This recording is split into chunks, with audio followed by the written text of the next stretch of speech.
పాత్రని తీసుకున్న దాన్ని నిండుగా ఉప్పుని పోసేయండి. పోసేసి కుంకుమ పసుపు అలాగే కాకుండా ఒక 5 రూపాయల బిళ్ళని పెట్టండి. కుంకుమ పసుపు పవిత్రమైనది. 5 రూపాయల బిళ్ళ ధనాన్ని ఆకర్షిస్తుంది, అప్పుల నుంచి మనని బయటపడేస్తుంది. అలాగే కాకుండా ఉప్పు అనేది చెడు ఉంటే తీసేస్తుంది. మనకు అప్పు అనేది ఉండకుండా చేయడానికి కూడా ఉప్పు చాలా ఉపయోగపడుతుందండి.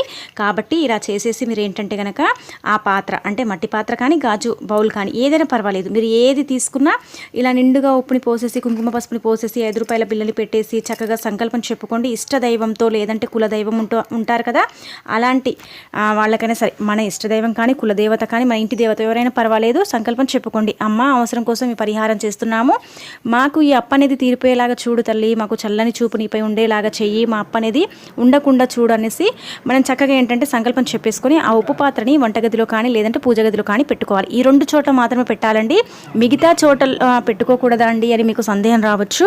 మిగతా చోట్లలో పెట్టుకుంటే ఫలితం అయితే రాదండి.